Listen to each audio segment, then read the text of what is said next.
Week 1 of the 2024 NFL season is officially in the books. We're back here on the deck.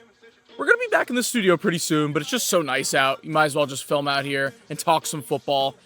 But man, I mean, it was so nice to see Scott Hanson. I say this every single year of our Week 1 recap. It's the best time of the season to watch his face appear after watching the countdown clock, and then you see the theme song, and then he gets right into it. You see the Octobox, 7 hours of commercial-free football. I mean, just an amazing weekend.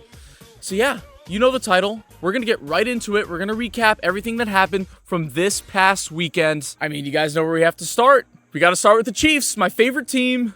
Chiefs-Ravens happened on Thursday night, opening game. There was a lot of hype going into it. It absolutely lived up to the hype. So let's talk about it. Chiefs win 27-20. I was kind of close with the final score. I had the Chiefs winning, scoring 27 points. You'll see in a lot of these recaps here, or from my game predictions, I got a lot of the scores, kind of close. So, I'll pat myself on the back. Although overall, I was 9-7 with my predictions. So, wins, losses, not that great. But all right, Chiefs, Ravens. Where do I even begin? I mean, obviously, I got to begin with the Chiefs because they're my favorite team, like I just said.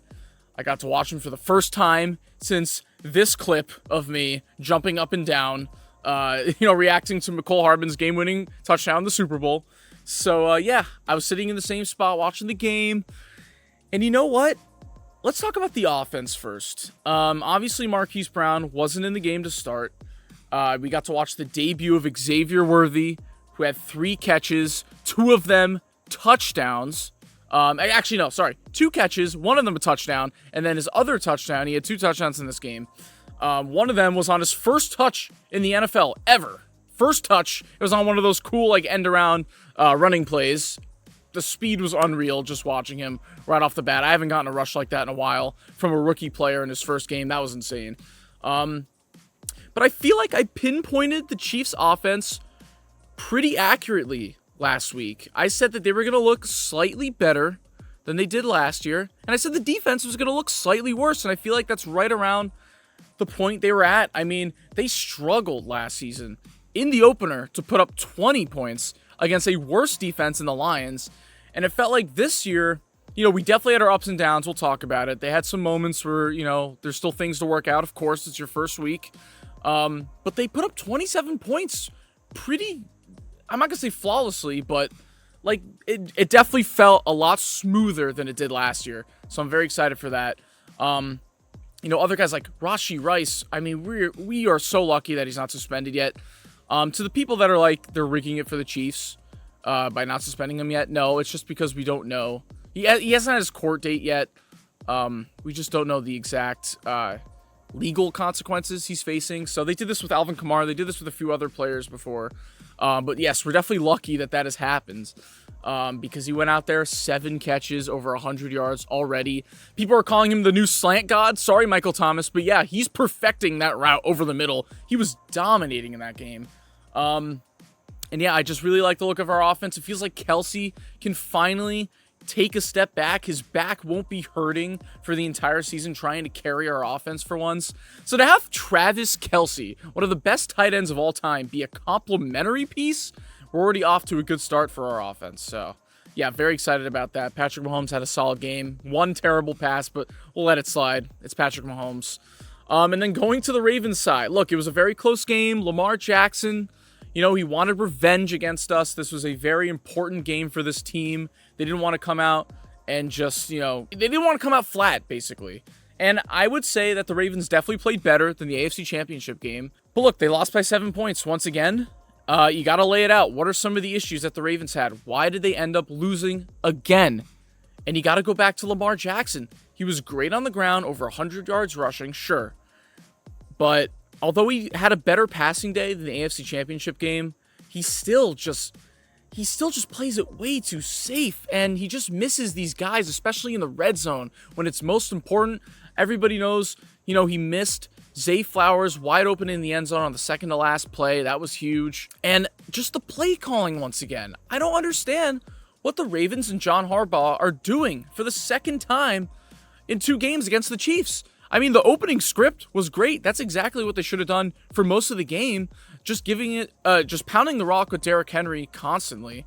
it led to an easy touchdown drive, took off a lot of time. Lamar looked comfortable, and then they just kind of went away from it once again.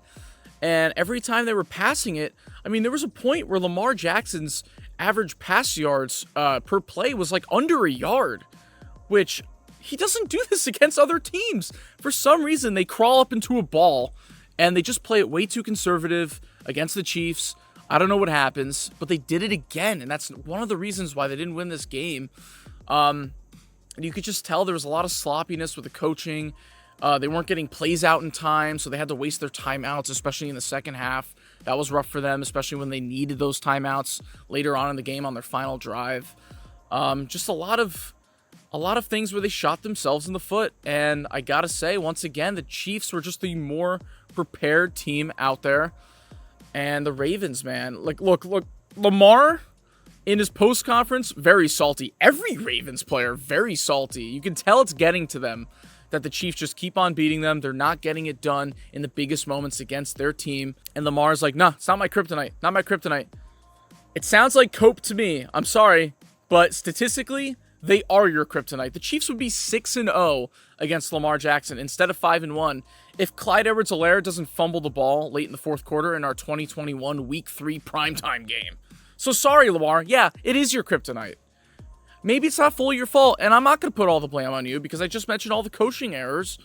But man, like, at what point are the Ravens going to just prove that they can win this game? And I know they were 1 inch away from losing the game, but there are also so many other reasons that put them even in a position to need Isaiah Likely to basically have a smaller shoe to have a chance to win that game, because they were going to go for 2. Who knows if they even get that at the end?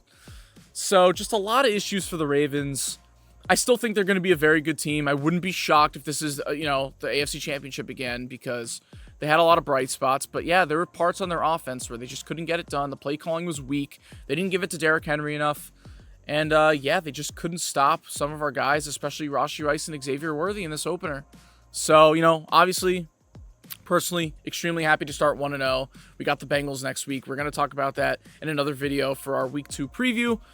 But yeah, there you go. What a start to the 2024 NFL season. We have a couple very good primetime games to talk about. We're going to get through all the primetime games first, and then we're not going to go game by game with the 1 and 4 o'clock games, but we're going to talk about basically all the main storylines coming out of this weekend, and that's kind of how our show is going to work. And then at the very end, we're going to have a couple awards. I have my game of the week, and then the offensive and defensive MVP for week 1. So let's jump into our next game. Okay, let's talk about the first ever Brazil game, Eagles-Packers, and what a doozy that was. The game itself, although it was pretty chaotic and it was very sloppy, it did end up still being a good game just because of all the crazy stuff that happened.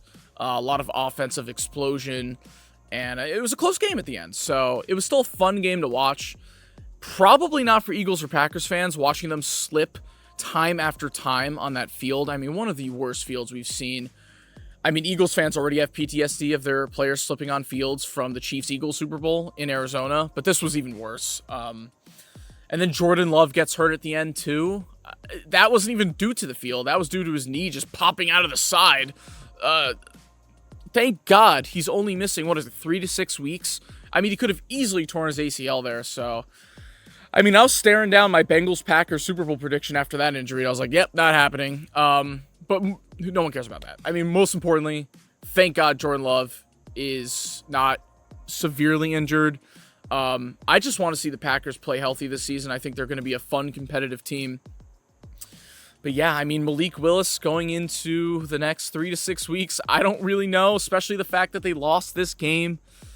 It's scary. But let's talk about more of the actual game itself, other than this injury. Let's go to the Eagles side first and foremost. Saquon Barkley, it's his debut. He gets 3 touchdowns. And we'll get to the Giants later, but probably they might be the fan base that had the worst weekend, not only watching Saquon Barkley, but then watching their own team. I just can't believe what they did, especially after watching the offseason Hard Knocks, where it looks like their front office is just me in there. Like, I don't even know. Even I would have made that decision. It's crazy. But, yep, Saquon Barkley already looking elite on a new team. But here's the thing with the Eagles. Their defense, man, it's still so bad. And I like their front four, Their linebackers are fine, but their secondary just, once again, struggling just as much as they were last year. They have their rookies, Quinyon Mitchell, Cooper DeJean. I don't know. They didn't have great games, and just something still seems a little bit off about the Eagles. Now, luckily, they got the win. That's definitely big for their psyche. But I don't know. Just Jalen Hurts still looked shaky in that game. He had 2 turnovers. The tush-push wasn't working anymore. I mean, hell, at the end of the game, they were going to tush-push to get the touchdown. Instead, they had to settle for the field goal. That would have been huge for them. They would have put the game away right there. But then Jalen Hurts fumbles it at the 1-yard line. So already, things are just looking a little bit off. They're still going to have their explosive plays just because their offensive talent is really good. A.J. Brown had the big touchdown. Saquon Barkley, we just talked about him. But, yeah, I don't know. The Eagles still reminding me a lot like last year. We'll see how they do next week against the Falcons. But just kind of a weird game for the Brazil. I hope they never go back there. It was just, I'm sure the fans, the atmosphere was cool and awesome. But, yeah, the field was bad and just the vibes were weird there. So, I don't know. But, look, the Eagles, you guys needed that. And Packers just hope that you can muster up a couple wins before Jordan Love comes back. That's all I can say. All right, let's head to the Sunday night football game. Lions-Rams, probably the best game of the entire weekend, I would say. And it was probably the most hyped up game of the entire weekend, other than maybe Chiefs-Ravens, maybe Jets-49ers, but it was up there. Went into overtime. Let's just talk about the Rams really quickly before we get to the Lions, who won this game 26-20. Oh, also, I forgot to say the final score of the Packers-Eagles game, 34-29. So I was kind of close. I had 34-27, but I had the Packers winning. All right. Lions-Rams, 26-20. Lions win in overtime. Man, what a game. It felt like there was a 10% chance that the Lions could come out and just fall flat on their faces. And everybody's just like, damn, was that a one-hit wonder? Should we have not blown the NFC Championship game last year? Is this going to be a different type of season? But no, they went out and proved they pretty much had the same run scheme and offensive game plan that they had last year, which I like. They just pounded the rock with David Montgomery and Jahmyr Gibbs just alternating on drives. I love when they do that. It always works for them. They have the best offensive line in the NFL. Amon-Ra St. Brown and Laporta were a little bit quiet, but Jared Goff, he made the plays when he needed to. Jameson Williams finally looks like he could have the potential to break out after always being injured, kind of being the second, third fiddle in the passing game. So he had 2 touchdowns. He looked great. And yeah, I just think that the Rams should hold their heads up. It's rare that you have a good loss in the NFL because no loss is technically good. But I think the Rams definitely prove that they are also definitely a playoff contender. I have them going 10-7 this year. I think they're going to be right around that mark. Cooper Kupp, you want to talk about the Rams MVP? 21 targets, 14 catches for Cooper Kupp. I mean, that final drive to go up 20-17 in the fourth quarter was immaculate by the Rams. Great play calling. Matthew Stafford just relied on the guy that gives them the most production in Cooper Kupp. Obviously, the negative coming out of this is Puka Nacua. He went on IR. He's going to miss at least 4 games with a knee injury. That sucks, of course. But I don't know. I trust the Rams. I trust Sean McVay. I trust Matt Stafford. And I trust Cooper Kupp. Now, their defense isn't phenomenal. I'd say they played a little bit better than I expected, though, against the Lions in this game.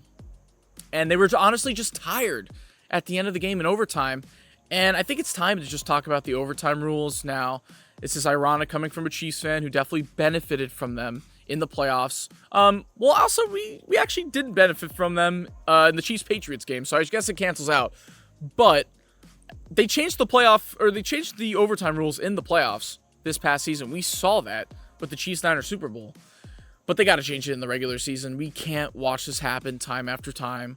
When the Rams put together a drive like I just described in the fourth quarter, they play their hearts out to tie up the game going to overtime. And then they don't even get a chance to score at the end. I get it. Like, you also got to play defense too. It makes sense. But look, when you're going through that game, especially in week 1, you're exhausted.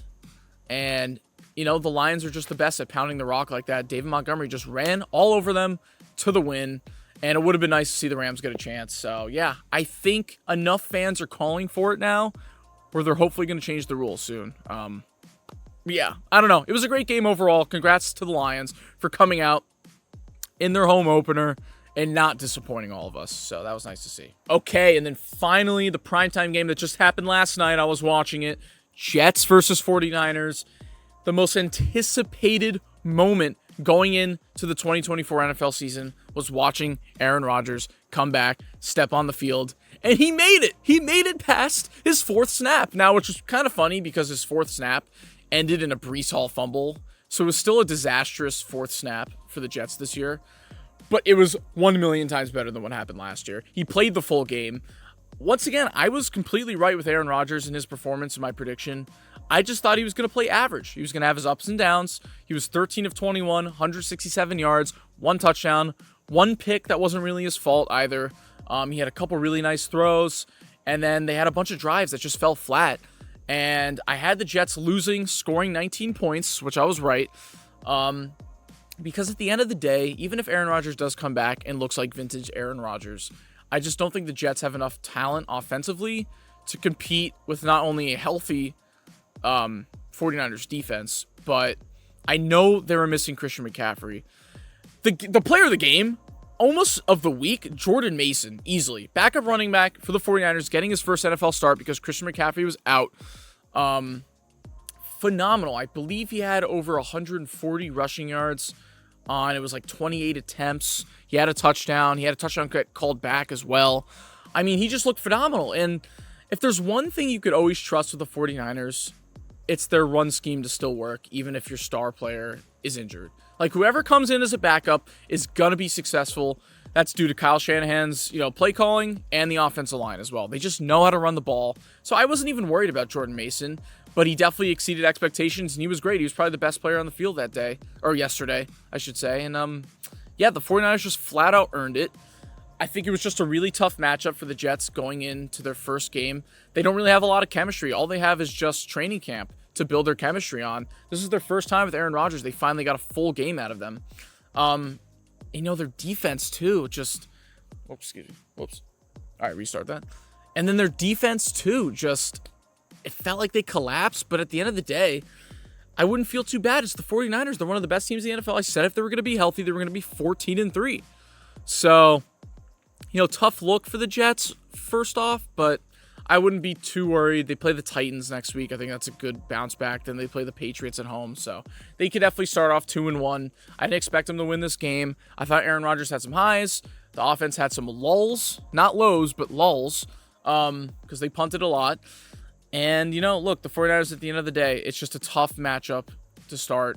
Aaron Rodgers' kryptonite, we were talking about Lamar Jackson's kryptonite. Aaron Rodgers' kryptonite is definitely the 49ers. So, look, we'll see. I didn't think they played that bad. People concerned about their defense. Look, the 49ers are just one of the best teams, most talented offenses in the NFL. So, it wasn't a great game, but it was definitely cool to see Aaron Rodgers finally out there. Taking that fifth snap and then playing the rest of the game. So that was good. All right, so there's the primetime games. We got a lot of other teams to talk about. I don't want to go game by game because that would just be way too long. But I wrote a lot of notes for the 1 and 4 o'clock slate. Kind of just an overall note for every game that I wrote down. The number one thing, quarterbacks this season. I mean, it kind of happened last year, but we blamed it on injuries. There was a lot of bad quarterback play because there was a lot of backups. But I think we just have to accept at this point that there's an issue right now with quarterback play. I don't know if it's just the fact that offensive lines have been much worse, defenses are better, coaching is worse, or maybe just quarterbacks are more soft. Maybe the league is softer. I don't know what it is, but I have some statistics up here. After week 1, quarterbacks this week averaged around 200 yards per game. That's every starting quarterback. Also, passing touchdowns, the last 2 seasons, 33 passing touchdowns each week 1. You know what 2019 had 5 years ago? They had over 60 passing touchdowns. That's almost double the amount that we've had in the last 2 seasons. I mean, there's definitely an issue going on with offenses right now. And look, I'm not going to try to be this niche guy who's like, look, I watch NFL for the defense all the time. I love a good defensive game. And yes, it's fun to watch defenses play good, of course. I root for defenses, but at the end of the day, if you want the best product, in my opinion, I like watching offenses. I'm going to be that guy. I'm sorry. It's just more fun to me.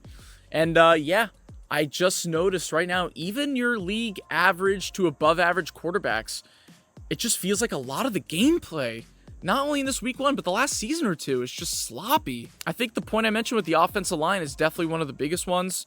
It just feels like offensive lines are getting dominated these days. I mean, just case in point, Deshaun Watson. Like, obviously, he's one of the worst quarterbacks in the NFL right now, and we'll get to that contract. It's just a disaster at this point, but you could just tell with an offensive line like the Browns, offensive line I thought was going to be great. Even they are getting overpowered. So, I don't know. I just feel like right now we're not getting a great offensive product. So all your defensive lovers, I'm sure you're happy right now, but that's something I've definitely noticed. Points are down, scoring's down, quarterback plays down. So, yeah, that's my main note so far. This is just a personal opinion. I'm sure this is not the reason why all this is happening, but I feel like the fact that average quarterbacks are getting so highly overpaid, maybe it's getting into their head, and maybe it's just making them too complacent. And only 4 quarterbacks had 3 or more touchdowns this weekend. That's crazy. One of them was Derek Carr. So, yeah, that's an issue. Okay, what's my other notes here? Oh, speaking of quarterback play, let's talk about the 2 worst teams I think I've ever seen in my life. Already in week 1. The Giants and the Panthers. I mean, I glanced up. The Panthers are down 30-0 when it's almost halftime against the Saints. Can you go back and watch my prediction video? I have the Saints going 5-12. Now, maybe I undervalued the Saints. But guys, listen, I'm taking my glasses off for this one. I like the Panthers. I think I'm going to a Panthers game this year. I don't know what it is, I just like them. But I really don't know if you're going to win a game. I'm so sorry. I really don't think you're going to win a single game this year. I just don't see it. I don't see it. The only game you could win is against the Giants in Germany. That's your only chance. I don't see how this gets better. You have a brand new head coach. I didn't think you were going to be any better, maybe 2 games better this year. But this genuinely might be the worst team I've ever seen. And it's only week 1. 47-10. You guys lost to the Saints. Poor Bryce Young. Or is it poor Bryce Young? Because he also looked like shit. How many more excuses are we going to make for this guy? I'm getting upset. As I'm a fan of the best team in the NFL, I'm getting upset about the worst team in the NFL.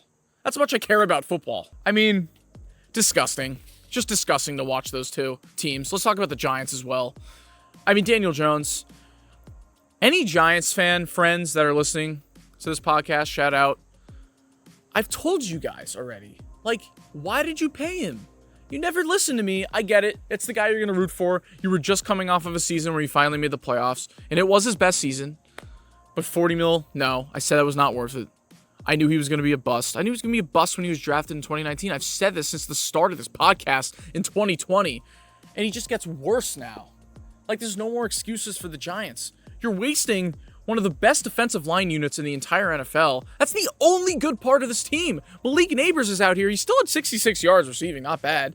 But he's gonna lose his mind on this team. The Giants are truly... I would rather watch the Jets every week. I can't watch the Giants anymore. I just can't do it. They suck. These teams are terrible. I mean, they play the Commanders next week. If you guys can't put up a touchdown against one of the worst defenses in the NFL, then good luck. And then the Panthers, good luck. You're playing the Chargers. You're going to play Jim Harbaugh next week. You just played against the worst coach in the NFL, and they put up 47 on you. I don't know why I'm getting so frustrated. They shouldn't bother me as a Chiefs fan. But it's just disgusting to watch these teams. Disgusting. And then speaking of another team that I have high hopes on that also played disgustingly bad this weekend is the Bengals. Sorry, my dad, you might want to cover your ears for this one, but I'm sure you've been thinking all these things I'm about to say. Or maybe not, because actually I'm going to try to spin this in a little more positive way. One, the Bengals always start off slow. They do this every single week. Or every single year, I should say.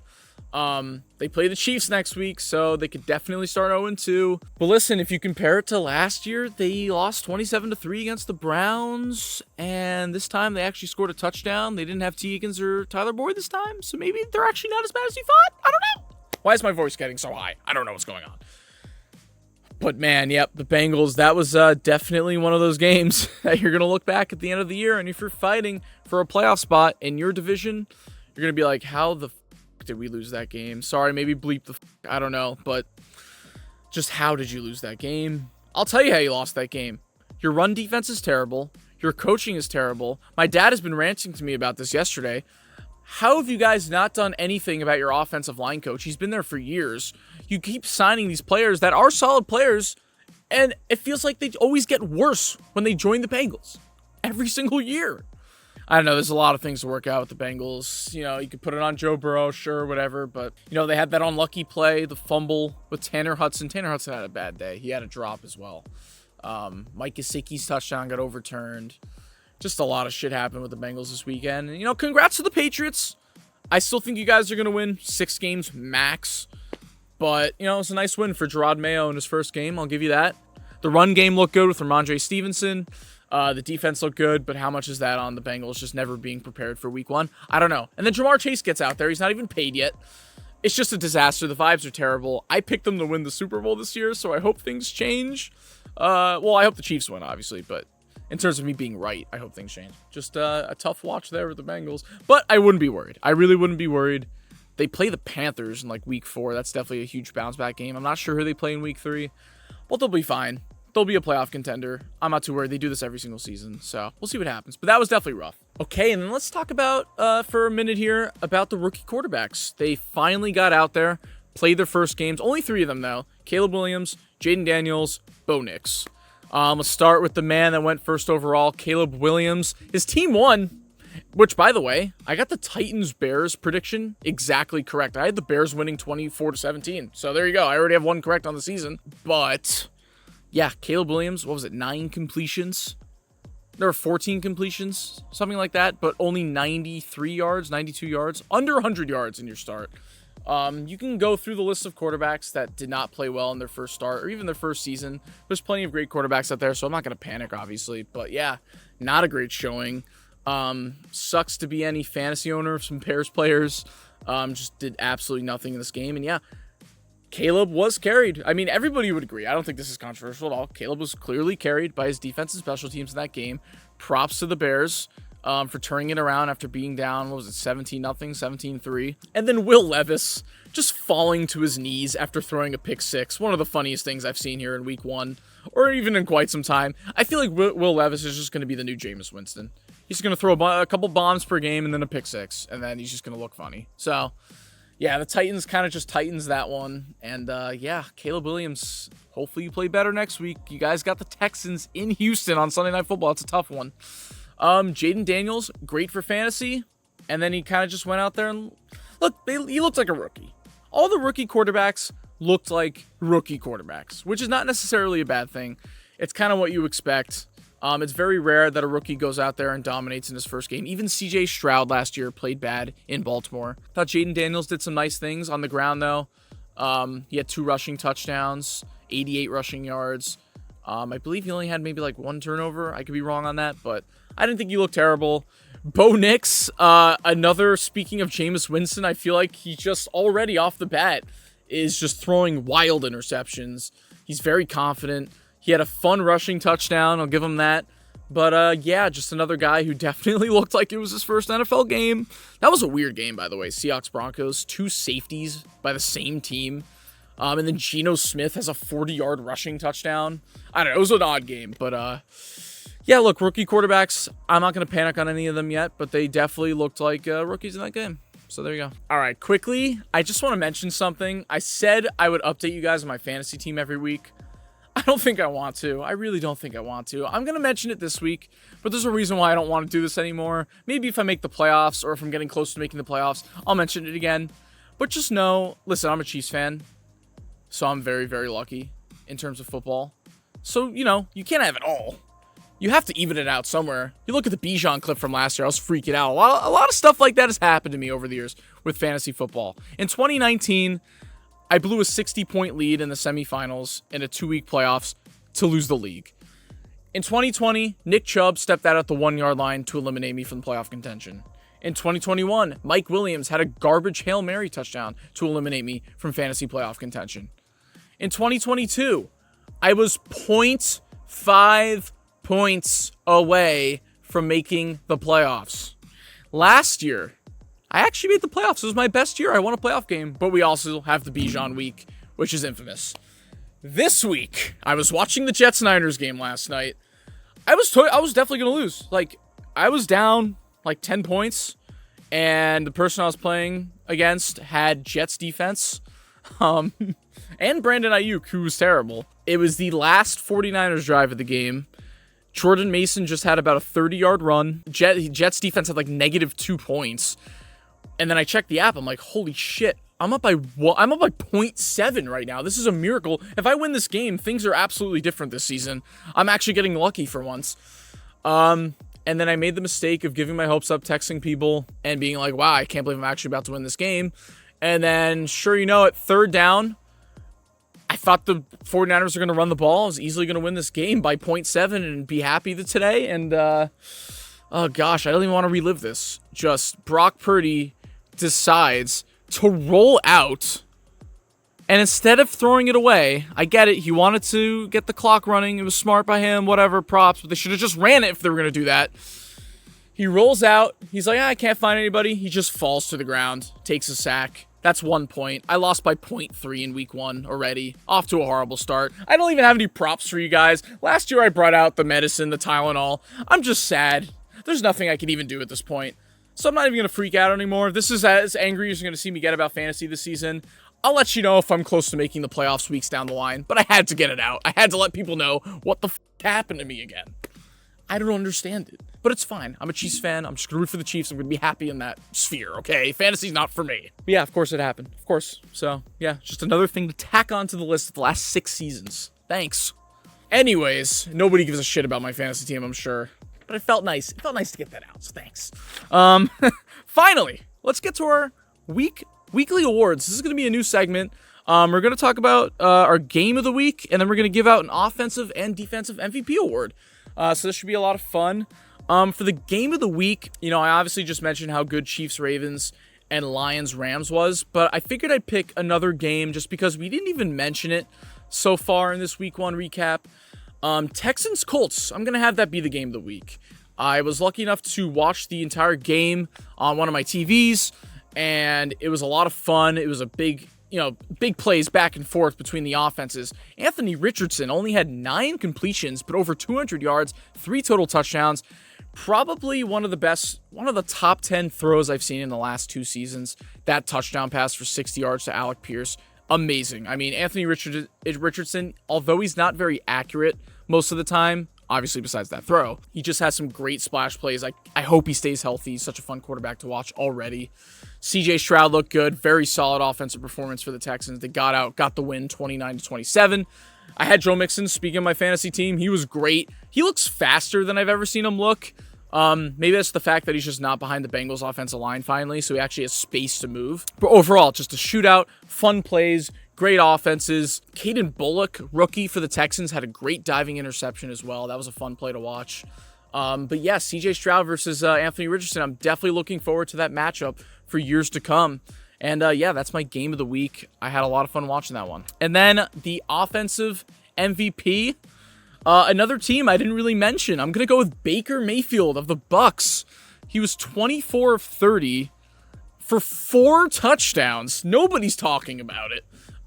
They went to the divisional round last year. I have them going 8-9. Maybe I'm dead wrong. Maybe they're just a good team now.